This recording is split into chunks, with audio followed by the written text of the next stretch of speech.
No जरा कुटुंब एक किंवा दोन वर्ष थांबायला शिका. फार फापट पसारा वाढू नका, नाहीतर देवाची कृपा देवाची कृपा देवाची कृपा देवाची कृपा मला माहित नाही कुणाची कृपा आहे ती. अरे मी पण त्याच्यातनच गेलोय. जाऊ द्या, त्याच्यातनं आणखीन काहीतरी शब्द जायचा की पुन्हा अजित पवार भरकटला. होय होय होय बाबा, तू दुपारी दुपारी संध्याकाळी चंद्रावर नाही ना गेला जरा गप्पच. आशुतोषचा कुठलाच शब्द पडू दिलेला नाही, यापुढे देखील मी पडू देणार नाही. आशुतोषने सांगितलं दादा उतरा की इथं. म्हणलं उतरा. म्हणलं काय करायचं, ही काय गाडी आहे पुढं, आपण गाडीत बसायचं आणि पुढे जायचं. गाडी काय पार इथवर येईपर्यंत गाडी काही आलीच नाही. मी आपला चालतोय चालतोय, ही बघा पायजमा कसा भरलाय. भारतीय संस्कृतीमध्ये स्त्रियांच्या शक्तीकडचं प्रतीक म्हणून बघितलं जातं. माया, ममता, प्रेम, वात्सल्य, करण्याची मूर्ती आणि प्रसंगी महाकाली महादुर्गेच्या रूपात देखील स्त्री शक्तीचं दर्शन घडतं. आणि राष्ट्र निर्मितीतही स्त्रियांचं मोलाचं योगदान झालेलं आहे, हे देखील आपण सगळ्यांनी आजपर्यंत पाहिलेलं आहे. कर्तृत्वान स्त्री शक्तीची परंपरा आपल्या शिवशाहू फुले आंबेडकरांच्या महाराष्ट्रामध्ये गावखेड्यात शहरात आज देखील सुरू आहे. गावखेड्यात राहून शेतात राबणाऱ्या आणि शहरात राहून नोकरी व्यवसाय करणाऱ्या, अर्थार्जनांच्या बरोबर कुटुंबाची जबाबदारी अतिशय समर्थपणे सांभाळणाऱ्या, आपल्या कष्टातून आपल्या त्यागातून राष्ट्र निर्मितीत महत्वपूर्ण योगदान देणाऱ्या समस्त माता भगिनींना, महाराष्ट्राच्या आधुनिक स्त्री शक्तीला मी सुरुवातीलाच अभिवादन करतो, त्यांना धन्यवाद देखील देतो. महिलांचं सबलीकरण करावं, महिलांना आर्थिक बाबतीत, सामाजिक बाबतीत, सांस्कृतिक बाबतीत, मानसिक बाबतीत त्यांचं सक्षमीकरण करावं, असं माझ्या मनामध्ये अनेक वर्ष घोळत होतं. मी अनेक वर्ष तुमच्यामुळं, महाराष्ट्रातल्या जनतेमुळं खासदार, आमदार, त्याच्यामध्ये राज्यमंत्री, विरोधी पक्ष नेता, मंत्री, उपमुख्यमंत्री पदावर कामं केली. मी आत्ताच प्रफुल्लभाईंना, अनिल भाईदास पाटलांना, आशुतोषला गाडीत सांगत होतो की 91ला मला पहिल्यांदा अतिशय तरुण वयामध्ये खासदारकीची उमेदवारी काँग्रेसची मिळाली आणि त्या पहिल्या टर्ममध्ये मी खासदार झालो, प्रफुल्लभाई पटेल खासदार झाले आणि आमच्या बरोबर ह्या मतदारसंघातनं स्वर्गीय शंकरराव काळेसाहेब खासदार झाले. मी त्यांना विनम्र अशा प्रकारचं अभिवादन करतो. ती आमची सुरुवात होती, ते वडीलधारी होते. नानासाहेब नवले, शंकरराव काळेसाहेब, त्याच्यानंतर अंकुशराव टोपे, त्याच्यानंतर डॉक्टर वसंत पवार, असा आमचा सगळ्यांचा ग्रुप असायचा. मी फक्त त्याच्यामध्ये तरुण होतो. मला 6 महिन्यात राजीनामा दिला. तो राजकारण वेगळं आहे, ते मी जास्त सांगून तुमचा वेळ घेत नाही. परंतु तिथनं आमची सुरुवात झाली. प्रफुल्लभाई दिल्लीत मध्ये रमले. माझ्यासारखा कार्यकर्ता महाराष्ट्रामध्ये, ह्या महाराष्ट्राच्या मातीशी, ह्या महाराष्ट्राचा जो मातीचा गंध आहे त्याच्यात मला रमायला मिळालं आणि त्याचा मनस्वी आनंद माझ्यासारख्या कार्यकर्त्याला आहे. आज ह्या परिसरामध्ये येत असताना मी नाशिक सारख्या महत्वाच्या जिल्ह्यातनं राष्ट्रवादी काँग्रेस पक्षाची जनसन्मान यात्रा सुरू केलेली आहे. त्या यात्रेमागचं कारण देखील मी कोपरगावकरांना देखील सांगतो आणि तुमच्या मार्फत माझ्या महाराष्ट्रातल्या जनतेला देखील सांगतो. सर्वप्रथम आपल्याला प्रश्न पडला अनेकांना की यांनी जनसन्मान यात्रा नाव का ठेवलं. तुम्ही यावेळेसचं बजेट बघितलं, यावेळेसचा अर्थसंकल्प मी मांडलेला बघितला. कोपरगावकरांनो, गेले 10 वेळेला मला या प्रगत राज्याचा अर्थसंकल्प मांडण्याची संधी तुमच्या सगळ्यांच्या पाठिंब्याच्या जोरावर मला मिळाली. त्यात मी महिलांच्यासाठी, युवकांच्यासाठी, युवतींच्यासाठी, शेतकरी वर्गासाठी अनेक नवीन नवीन योजना आणण्याचा प्रयत्न केला. बजेट सादर करण्याआधी मी जनतेच्या प्रत्येक घटकाचा आवाज ऐकण्याचा प्रयत्न केला. आशुतोषची चर्चा केली. माणिकराव कोकाटे असतील, वडीलधारी भुजबळ साहेब असतील, तिकडे नरहरी झिरवाळ असतील, तिकडे दिलीप बनकर असतील, इथं डॉक्टर लामटे असतील, अनेक सहकाऱ्यांना, किती जणांची नावं घेऊ, या सगळ्यांशी चर्चा करत होतो की बाबा आदिवासी भागात काय केलं पाहिजे, इतर भागात काय केलं पाहिजे, बागायतातल्या समस्या काय, जिरायतातल्या समस्या काय, शेतकऱ्यांना नक्की काय हवंय, सर्वसामान्यांना काय हवंय, बेरोजगारांच्या करता कोणता निर्णय घेतल्यानंतर त्यांना त्याच्यातनं समाधान मिळेल, ह्या पद्धतीचं त्यांचं दुःख काय, ह्या घटकाचा आवाज ऐकत असताना त्यांच्या गरजा समजून घेतल्या आणि तुमच्या महाराष्ट्राच्या 13 कोटी जनतेचा अर्थमंत्री म्हणून जे जे काही करता येणं शक्य होतं ते सर्व काही करण्याचा अतिशय प्रामाणिक प्रयत्न मी केला. या जनसन्मान यात्रेच्या माध्यमातून माझं जनतेला तेच मी सांगू इच्छितो की आम्ही तुमच्याकरता कोणत्या कोणत्या योजना आणल्या आणि त्याचा लाभ हा कसा घ्यायचा आहे. जनतेची सेवा करणं हे कोपरगावकरांनो आमचा धर्म आहे. विनम्रपणे हात जोडून आम्ही तुम्हाला जनतेला ऐकतो की त्यांना काय हवंय, त्यांच्या काय अडचणी आहेत आणि ते सोडवण्यासाठी शक्य ते करतो. आम्ही राजे नाही आहेत, आम्ही जनसेवक आहोत, आम्ही तुमचे सेवक आहोत. म्हणून जनसन्मान यात्रा त्याकरता तुमचा सन्मान आम्हाला करायचा आहे. आणि हे सगळं करत असताना विरोधक आरोप करतात, मला त्याची फिकीर नाही. त्यांनी काय बोलावं, काय आरोप करावे, काय टीका करावी हा त्यांचा अधिकार आहे. पण मी आपल्याला सगळ्यांना सांगू इच्छितो की योजना आणण्यापाठीमागचं कारण असं होतं की आज संपूर्ण तुमच्या माझ्या महाराष्ट्रामध्ये जर तसं आपण बघितलं तर माझं प्रामाणिक मत आहे की जोपर्यंत महिलांच्याकडे पाहण्याचा दृष्टिकोन आपला सकारात्मक होत नाही तोपर्यंत महिला विकासाचं उद्दिष्ट साध्य करू शकत नाही. आणि ह्यावेळेस मी विधानसभेच्या निवडणुकीच्या निमित्तानं राष्ट्रवादी काँग्रेस पक्षाच्या माध्यमातून जनतेच्या समोर जात असताना, महायुतीच्या माध्यमातून त्या घटक पक्षांच्या वतीनं जनतेच्या समोर जात असताना त्याच्यामध्ये महिलांनी कशा प्रकारे पुढे गेलं पाहिजे, महिलांना विकासाचं उद्दिष्ट आम्ही जोपर्यंत साध्य करत नाही, महिलांना सक्षमीकरण म्हणून केवळ आर्थिक सक्षमीकरण हे त्यांचं करून चालणार नाही, त्यांना सबलीकरण करण्याची गरज आहे. महिलांना घरात सार्वजनिक जीवनात निर्णय घेण्याचा अधिकार मिळाला पाहिजे. महिलांना कसं वागावं, कसं बोलावं, कोणते कपडे परिधान करावेत हे निर्णय समाजाने किंवा घरच्या कुणी घेण्यापेक्षा ते घेण्याचं स्वातंत्र्य आमच्या महिलांना मिळालं पाहिजे. महिलांना स्वयंनिर्णयाचा अधिकार हे असला पाहिजे.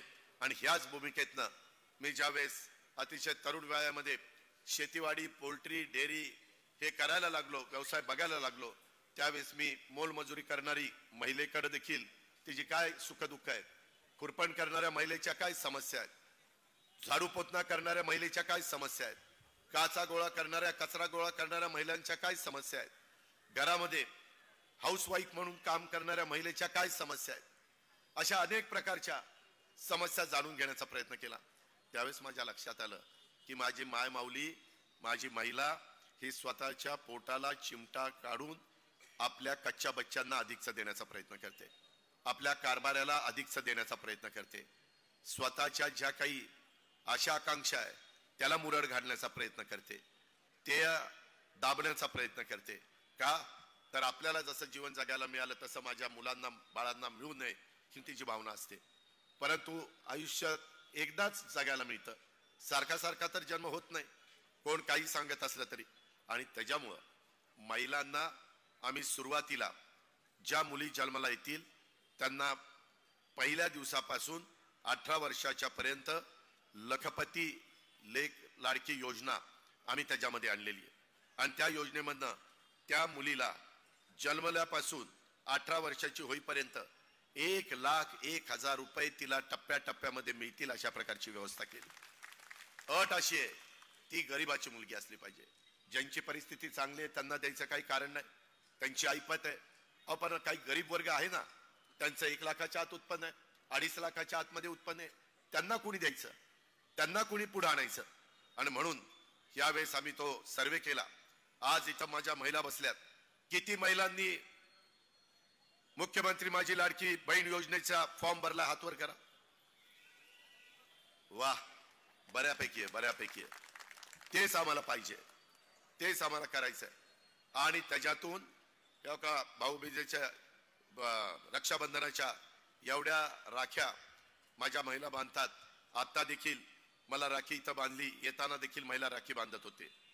भावाच्या नात्याने माझी बहीण मला राखी बांधते, त्या बहिणीला माझ्यासारखा कार्यकर्ता वाऱ्यावर सोडणार नाही हा शब्द मी तुम्हाला देतो.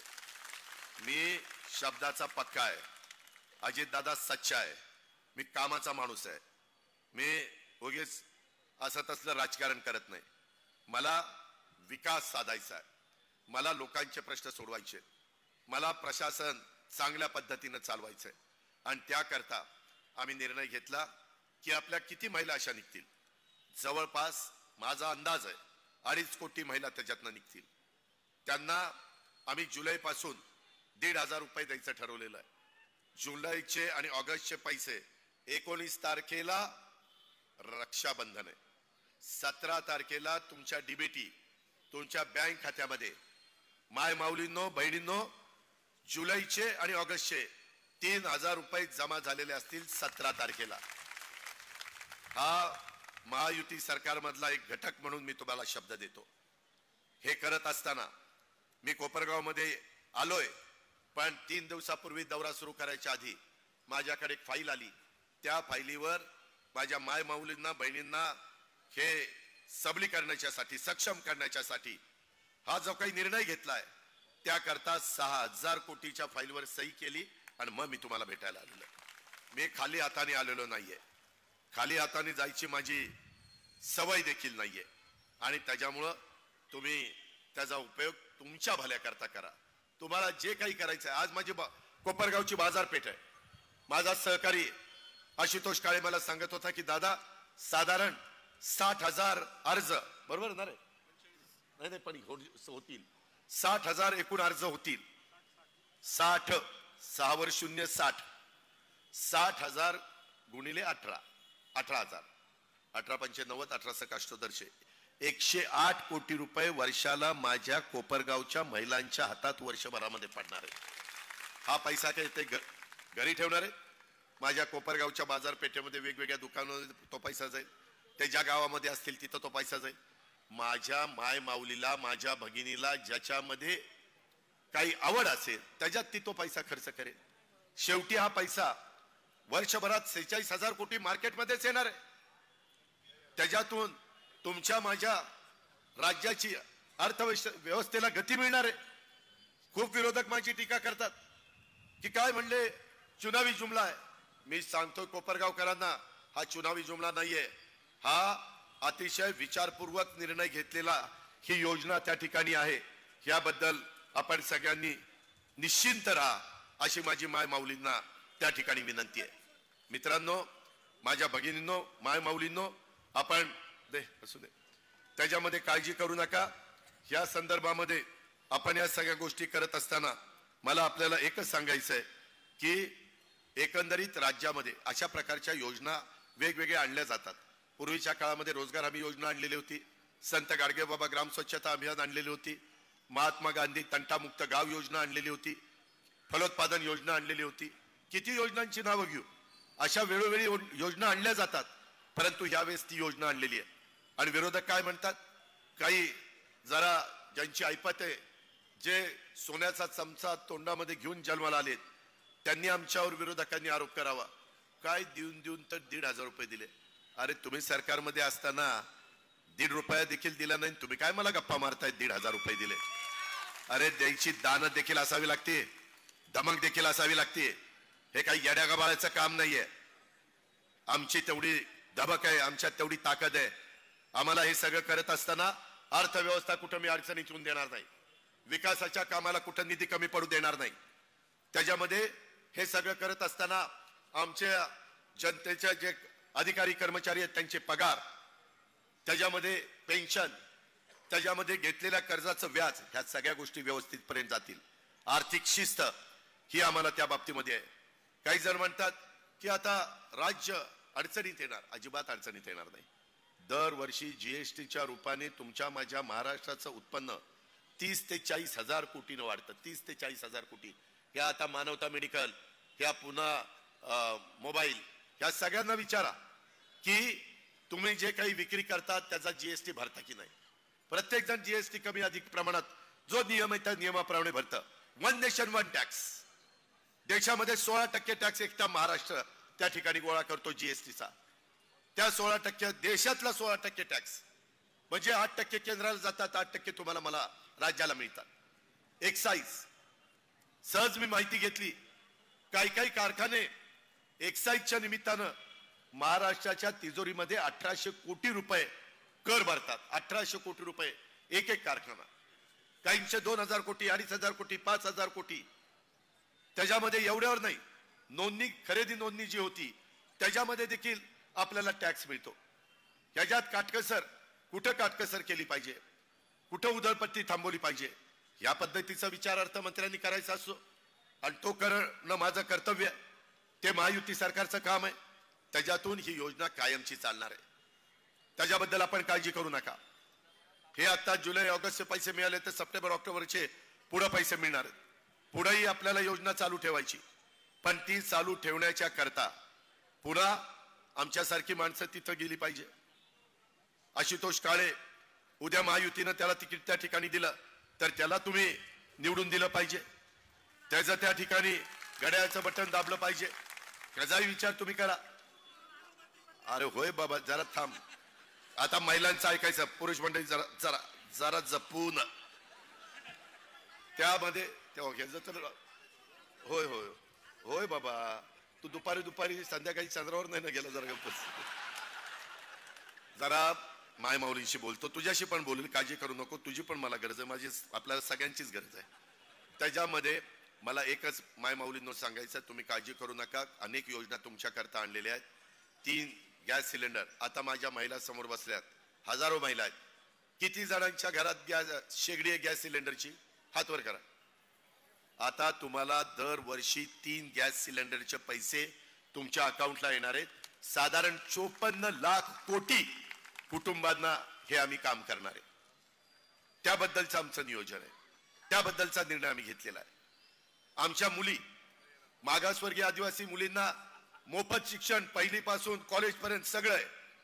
परंतु सर्वसाधारण समाजामध्ये, ओबीसी समाजामध्ये, भटक्या समाजामध्ये, अल्पसंख्याक समाजामध्ये, ह्याच्यात पण गरीब वर्ग आहे ना. त्यांच्या मुलींनी काय करायचं? त्यांचे आई वडील गरीब असतील तर त्यांना शिकण्याचा अधिकार नाहीये? त्यांना पुरोगामी महाराष्ट्रामध्ये मदत झाली पाहिजे.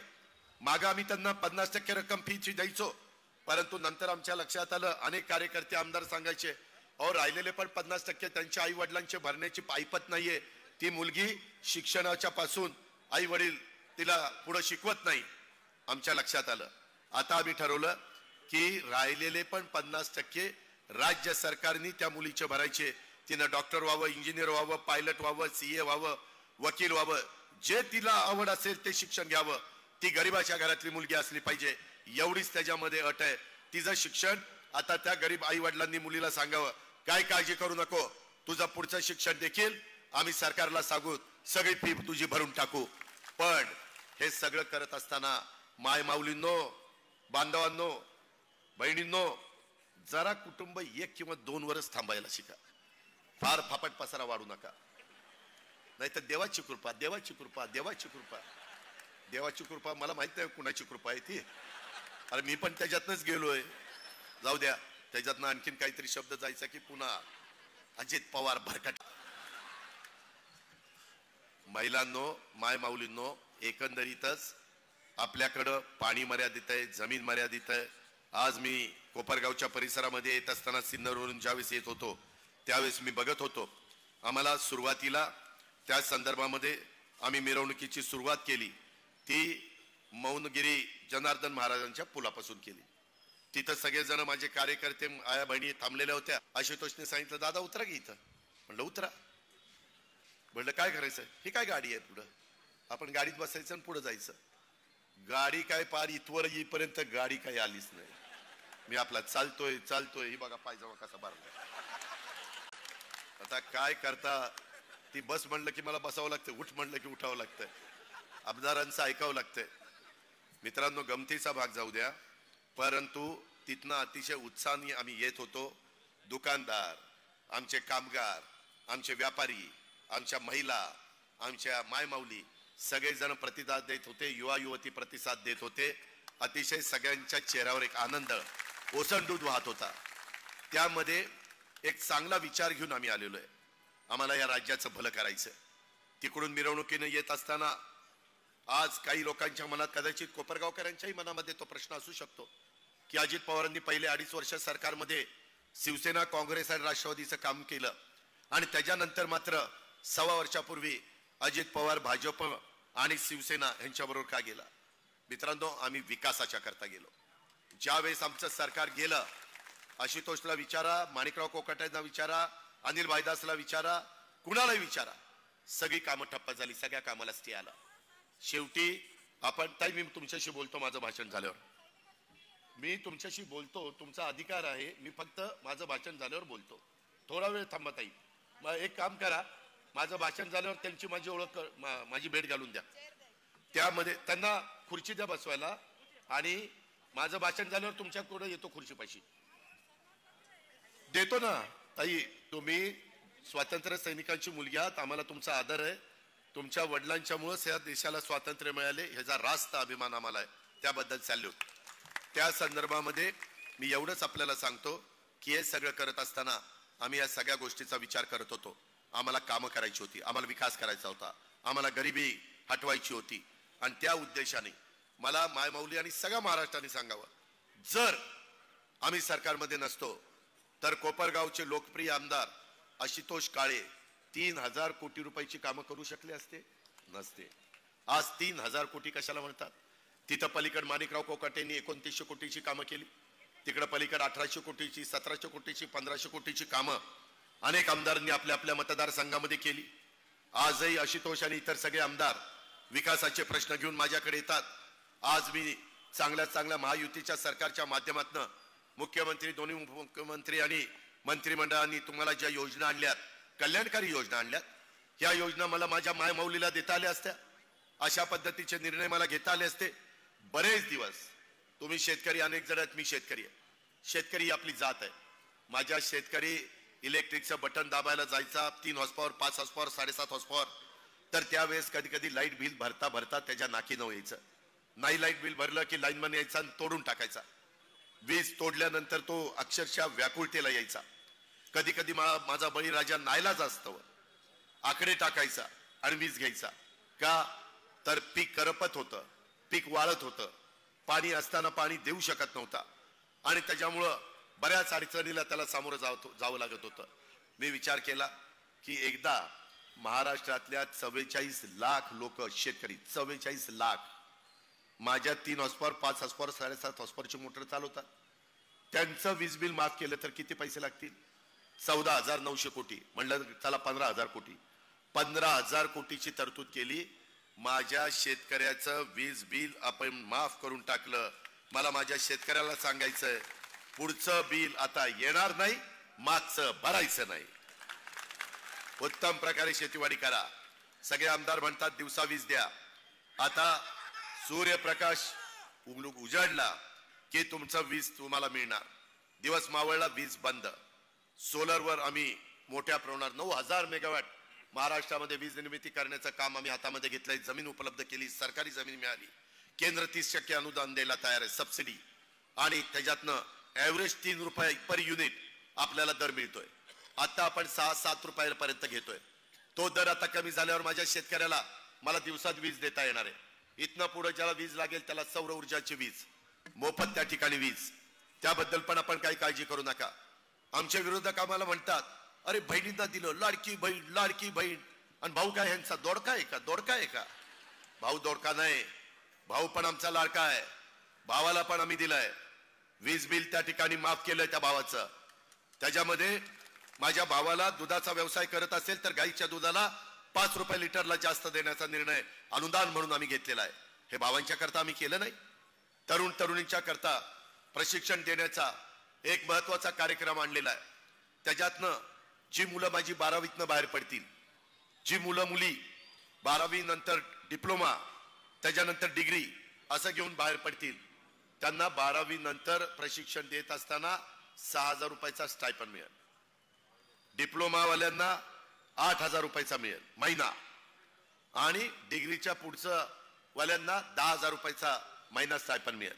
6 महिने ते 1 वर्ष त्यांनी त्या ठिकाणी काम करायचं. आम्ही गव्हर्नमेंट त्याला सर्टिफिकेट देऊ, तो त्या ठिकाणी प्रशिक्षित होईल, त्याला तशा पद्धतीची नोकरी मिळेल. अशा योजना देखील तरुण तरुणींच्या करता आणली. कारण त्यांनाही त्यांच्या पायावर उभं राहायचंय, त्यांनाही काहीतरी व्यवसाय मिळाला पाहिजे, त्यांनाही उद्याच्याला त्यांचा प्रपंच आहे, त्यांनाही संसार करायचा आहे. या पद्धतीने आम्ही केलंय. आता 4 लाख मुलांना जर्मनीला आम्ही पाठवतोय. मुलं मुली ज्यांना जायचंय त्यांनी त्याच्याबद्दलचं टेक्निकल ज्ञान घ्यावं, त्याकरता पण बजेटमध्ये तरतूद केली. कालच गव्हर्नरच्या शुभ हस्ते तो कार्यक्रम आम्ही केलेला आहे. ह्याच्यातून परदेशामध्ये गेलेल्या माझ्या मुलाला मुलीला महाराष्ट्राच्या जवळपास 2 लाख रुपये महिना मिळणार आहे. तिथं खर्च जास्त आहे. कदाचित 1 लाख रुपये महिन्याला त्याचा राहण्याचा जेवणाचा खावण्याचा खर्च होईल. 1,00,000 तरी आई बापाला तो पाठवू शकेल ना महिना. 1,00,000 कशाला म्हणतात? ही योजना आपण आणलेली आहे. आमच्यावर आरोप केले जातात, इथले कारखाने परराज्यात चालले. कोपरगावकरांनो अजिबात चाललेलं नाहीये. उलट आम्ही बाहेरचे कारखाने कसे आपल्याकडे येतील. सज्जन जिंदलची चर्चा केली. 40,000 कोटीचे 2 कारखाने त्याचे महाराष्ट्रामध्ये आपण आणतोय.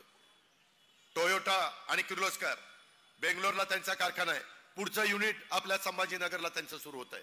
जागा दिली, करार झालेला आहे. शेवटी माझ्या संभाजीनगरच्या परिसरातल्या मुलांच्या मुलींच्या हाताला काम मिळणार आहे. तिथं आमच्या भंडारा गोंदियाचे प्रफुल्ल पटेल साहेब आहेत, त्यांच्या पलीकडे गडचिरोली आहे.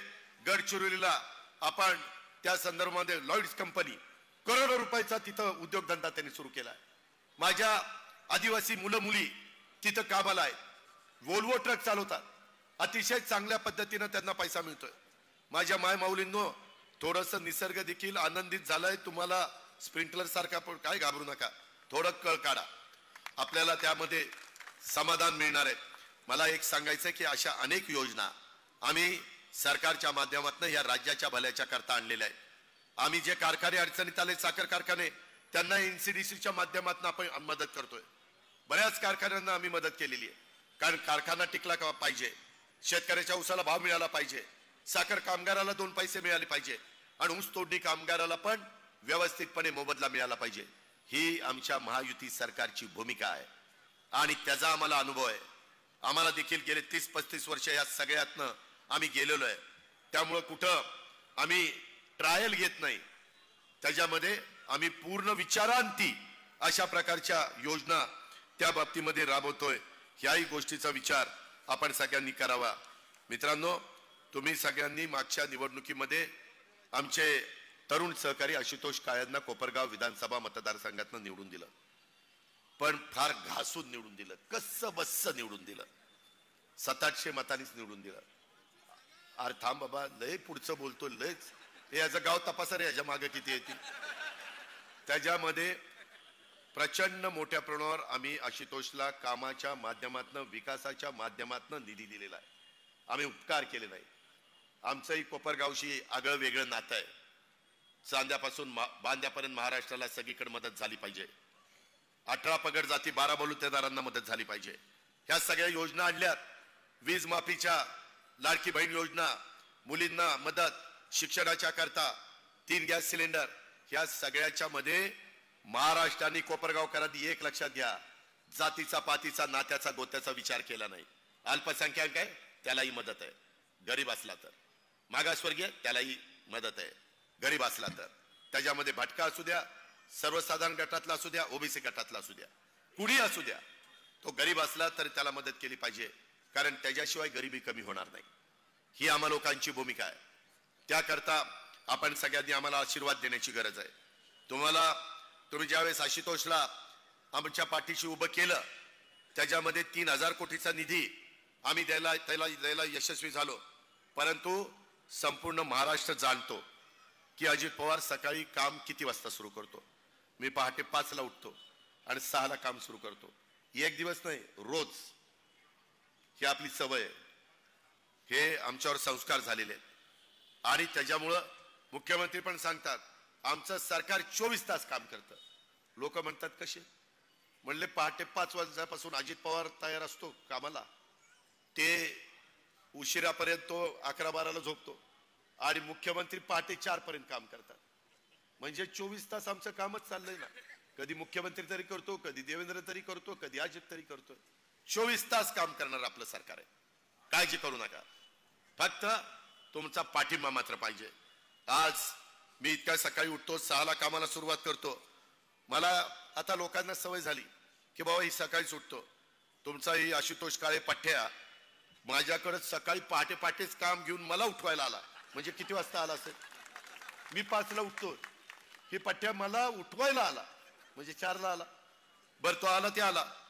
त्याच्यानंतर तो राष्ट्रवादीचा आमदार, देवगिरीला त्याला कोणी बोलायला तयार नाही. त्याला कोण अडवणार आहे? कारण तिथं सांगितलं राष्ट्रवादीचा कार्यकर्ता आला तर त्याला अडवायचं नाही.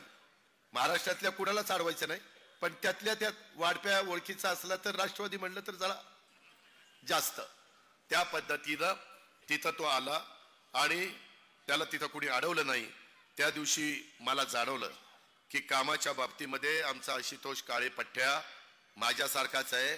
त्यामुळं त्याच्या मंजूर बंधारा दुरुस्ती करता 41 कोटी रुपये त्या दिवशी सर्वात अगोदर मी त्याला देऊन टाकले.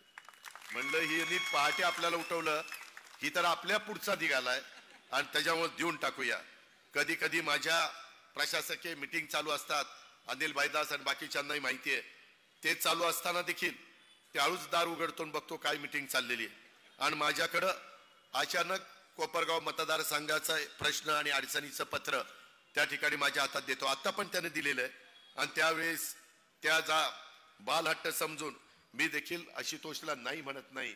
एक आपलाच घरातला मुलगा, अशोकरावांचा मुलगा म्हणजे माझा मुलगा असल्यासारखा आहे. आणि त्या पद्धतीनं आपण त्या आशुतोषला मदत करत असतो. आज त्याने बोलता बोलता सांगितलं की दादा, मी आजपर्यंत तसं बघितलं तर आशुतोषचा कुठलाच शब्द पडू दिलेला नाही, यापुढे देखील मी पडू देणार नाही. त्याने माझ्याकडं आदिवासी समाजाचं दैवत आद्य पुरुष एकलव्य, तसंच राजपूत करेकर समाजाचं दैवत वीर महाराणा प्रताप यांचं स्मारक उभारण्याच्या करता, आणि जसं आमच्या सिन्नरच्या आमदारांनी आत्ताच मला त्यांच्या क्रीडा संकुलाची जागा दाखवली, तसंच माझ्या कोपरगावमध्ये देखील चांगले चांगले खेळाडू तयार व्हावेत, त्यांनी चांगली मैदानं गाजवावीत. त्यांनी माझ्या कोपरगावचं नाव, त्यांनी माझ्या नगर जिल्ह्याचं नाव, त्यांनी माझ्या महाराष्ट्राचं नाव, त्यांनी माझ्या भारताचं आपलं नाव हे त्या ठिकाणी वाढवावं. याकरता चांगल्या प्रकारचं इन्फ्रास्ट्रक्चर मुलांना मुलींना देण्याची गरज आहे. ऑलिम्पिक मध्ये देखील आपल्या भारतातली मुलं मुली किती कर्तबगारी दाखवतात हे आपण सगळ्यांनी त्या ठिकाणी पाहिलेलं आहे. आणि त्याच्यामुळं हे जे काही 3 त्याचे प्रश्न आहेत, ते देखील प्रश्न, ह्या देखील मागण्या वैयक्तिक त्या काही आशुतोषच्या मागण्या नाही आहेत, त्या कोपरगावकरांच्या मागण्या आहेत, इथल्या सगळ्या पिढीच्या करता त्या मागण्या आहेत. आणि त्याच्यामुळे मी तुमच्या सगळ्यांच्या साक्षीनं त्याला शब्द देतो की ह्या ज्या मागण्या पूर्ण करण्याची जबाबदारी ह्या अजित पवारची राहील. त्याबद्दल आपण काळजी करू नका. पण उद्याच्या विधानसभेच्या निवडणुकीमध्ये जो महायुतीचा उमेदवार इथं असेल त्याला प्रचंड मताधिक्याने विजयी करण्याचं काम मात्र तुम्हाला करावं लागेल. त्यामध्ये तुम्ही म्हणाल नाव सांगा, नाव सांगा. नाव सांगितलं की लगेच काही जण म्हणतात, अरे यांनी आता वाटप सुरू केलं का नावाचं. त्याच्यामुळं आम्ही एकत्र बसल्यानंतर एवढंच सांगतो, तुमच्या मनात जे आहे तेच अजित पवार करेल, एवढा माझा शब्द. याबद्दल मात्र काळजी करू नका. तुम्ही मात्र कमी पडू नका. तुझ्याकडे तर तू ह्याचा फोन नंबर आणि नाव घे रे, याला सोडणार नाही, आता तुला सोडणार नाही. त्याच्यामध्ये गमतीचा भाग जाऊ द्या, परंतु अशा पद्धतीनं आपल्याला मित्रांनो पुढे जायचंय आणि त्याच्यातनं लोकांचं राहणीमान आपल्याला बदलायचं, त्याच्यातनं समस्या आपल्याला सोडवायच्या. कोरोनाच्या काळामध्ये देखील मोठ्या प्रमाणावर कामं करण्याचा प्रयत्न आम्ही त्या बाबतीमध्ये केलेला आहे. इतर पण शेतीच्या पाण्याच्या प्रश्न, मग भंडारदरा असेल, निळवंडे असेल, मुळा असेल, माझा गोदाकाठ असेल, आम्ही गोदाकाठच्या करता देखील एक चांगल्या प्रकारचा निर्णय घेतो. तुम्हाला सगळ्यांना माहिती आहे, पेपरमध्ये तुम्ही वाचला असेल, आमच्या विदर्भाच्या करता आम्ही त्या बाबतीमध्ये वैनगंगा पैनगंगा प्रकल्पाला मान्यता दिलं, 85,000 कोटीच्या प्रकल्पाला. त्याच्यानंतर नारपार प्रकल्प आम्ही आचारसंहितेच्या सुरू व्हायच्या आत त्यालाही मान्यता देतोय. आम्ही पश्चिमेकडे पडणारं पाणी समुद्राला वाहून जातं ते पूर्वेकडे घ्यायचं. नाथसागर नाही भरला तर त्याचा फटका माझ्या नगर जिल्ह्यातल्या शेतकऱ्यांना बसतो. नाथसागर पण भरला पाहिजे, म्हणजे जायकवाडी, येलदरी भरलं पाहिजे, सिद्धेश्वर भरलं पाहिजे, तिकडं माजलगाव धरण भरलं पाहिजे, विष्णुपुरीचे बंधारे भरले पाहिजेत, नाथसागरचे सगळे बाबळीपर्यंत बंधारे भरले पाहिजेत. त्याच्याकरता पलीकड पडणारं पाणी आणि नारपारचं पाणी माझ्या गोदावरीमध्ये आणायचंय. वरची धरणं भरली जातील, खालची धरणं भरली जातील आणि त्याच्यातनं एक वेगळ्या प्रकारचं समाधान माझ्या कोपरगाव असेल किंवा माझ्या नगर जिल्ह्यामध्ये आर्थिक सुबत्ता आणण्याचं काम ह्या योजनेच्या माध्यमातून आपल्याला त्या ठिकाणी करायचंय.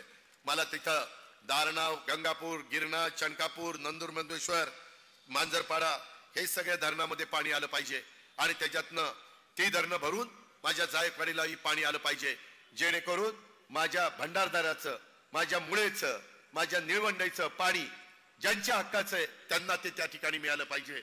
अशा पद्धतीची आपली योजना आहे. तुम्ही म्हणाल मग ही योजना करत असताना आता एवढा योजनांना निधी, तिथं निधी. तुम्ही एक बघा, केंद्रामध्ये सरकार तिसऱ्यांदा आलेलं आहे मोदी साहेबांचं. आता त्या विचाराचं सरकार राज्यामध्ये आलं पाहिजे, तर आपल्याला केंद्रातनं निधी आणता येईल. चंद्रबाबू नायडू आणि नितीश कुमार यांनी सरकारला पाठिंबा दिलाय, त्याच्यामुळं आज थोडंसं झुकतं आंध्रला आणि माझ्या बिहारला मिळाले. चांगलं झालंय, तिथंही भारतीयच लोक राहतात, आपल्यालाही मिळावं. त्याकरता केंद्राच्या विचाराचं सरकार हे आलं पाहिजे. ते तुमच्या हातामध्ये. लोकसभेला ते घडलं नाही, त्याच्याबद्दल कोणा जात नाही, तो तुमचा अधिकार आहे, तुम्ही मतदार राजा आहे. परंतु आता विधानसभेला आम्ही तुम्हाला सांगतो, मागाई सांगत होतो संविधान बदललं जाणार नाही, आमच्यावर कुणी विश्वास ठेवला नाही, घटना कायदा बदलला जाणार नाही, विश्वास ठेवला नाही, आरक्षण कुणी काढणार नाही, समान नागरी कायदा येणार नाही, अल्पसंख्याक पण आमच्यापासून थोडासा बाजूला गेला. आम्ही त्यांना सांगत होतो की अरे आम्ही तुमच्या पाठीशी उभे राहणारे लोक आहोत, सर्व धर्म समभाव ही राष्ट्रवादी काँग्रेस पक्षाची भूमिका आहे. स्वर्गीय यशवंतराव चव्हाण साहेबांच्या विचारधारेतनं आम्ही पुढे चाललेलो आहे आणि त्यामुळे तुम्ही काळजी करू नका. परंतु त्यांचा आमच्यावर विश्वास बसला नाही. त्यांना वाटलं की काय होईल पुढं, आपल्याला इथनं बाहेर काढतील का, आपला मताचा अधिकार काढून घेतील का, अशा प्रकारची भीती त्यांच्या मनामध्ये आली.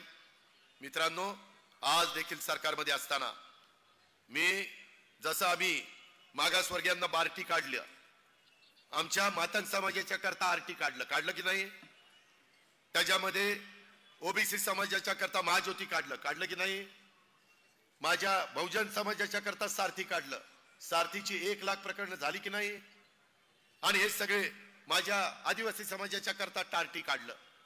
आणि मार्टीच्या बद्दल माझ्या अल्पसंख्याक समाजाची मागणी होती.